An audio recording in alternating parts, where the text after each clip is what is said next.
Hey everyone, it's Justine the Twilight Stamper, and today we're going to be making a watercolor wash background featuring this really cute fairy stamp set from Suzy Stamps. Today I'm going to start off with some watercolor paper. I cut it a little bit bigger than what I wanted the card to actually be because I'm going to cut it down later.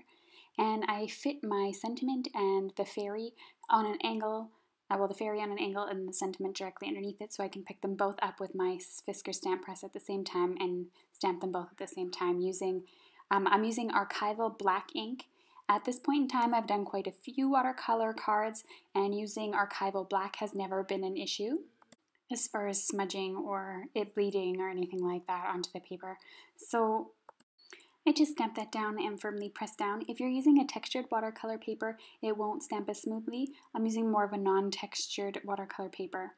I'm using some ultrafine clear embossing powder from Simon Says Stamp, and although not a lot of it catches on the archival ink, because the archival ink it dries fairly fast, it did work quite well if you do it quickly, and I just heat embossed some clear ink on top of it because I wanted to add a little bit of shine to the fairy in the moon. The next thing I did was lay out my different colors that I wanted to use. So I'm using Black Soot. These are all Tim Holtz Distress inks. I also used Faded Jeans, and I used Dusty Concord and Seedless Preserves, and I want to say Salty Ocean in the middle, although I'm a little uncertain. Sorry, those were off screen there. And I just spritzed them with with my mini mister and got them really wet. And I went in with my brush and just some plain water and saturated my cardstock.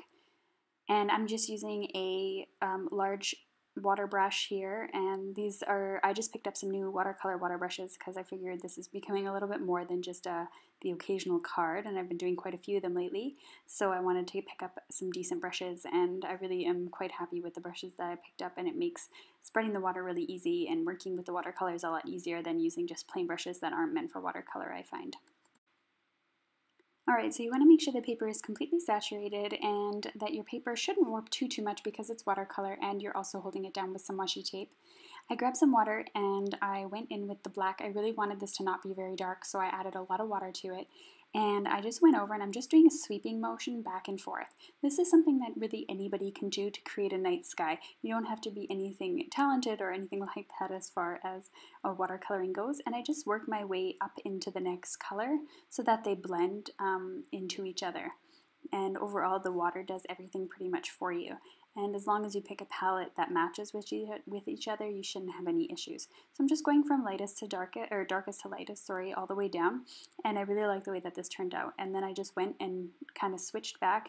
And as you can see, I'm not cleaning my brush in between colors because I want to make sure that there's a little bit of the old color to create sort of an ombre look, that it's going up from light to dark or dark to light. And I just went up and down the card a couple times there and let it then dry. I took my mini mister and sprayed some water in my hand, and then I just flicked it onto my card, and you can see there how the distress ink reacts immediately with that water, and I just zoomed in here so you can see exactly how that is. And the longer you let it sit there, the more it's going to give those spotted looks. Anyway, I really like the look of that, but obviously I needed to cut down my card because it bled through the washi tape, so I went ahead and did that. The next thing I did was grab some black soot ink from Tim Holtz. It's some distress ink, and because my mat was a little bit wet there, it kind of made a really interesting reaction with the paper when I started off the paper and worked my way in. I just wanted to create a border around it because I wanted to use some black cardstock on the back, and I wanted the black to tie in well with the card and the background to kind of blend into the night sky and give it a really nice dark look, but kind of a fantasy look as well. I decided on using this patterned paper. It's by Paper Crate, and it was Kiss Kiss. It was part of the February collection from Simon Says Stamp that comes in the card kits. And I wanted to glue this down really well using some Tombow Mono ink. And you have to make sure that you glue watercolor or put a lot of 3D tape on it because the paper is slightly warped. And if you don't do that, then your cardstock might end up getting warped as well, or your card base rather. The next step was just putting it onto the actual card base itself. I'm using black cardstock from Simon Says Stamp. It's my favorite black cardstock that I've ever found, and I'm really happy because it's really just a true black, and I find some other brands that end up being lighter or they smudge or I get fingerprints on some of them. It's very strange.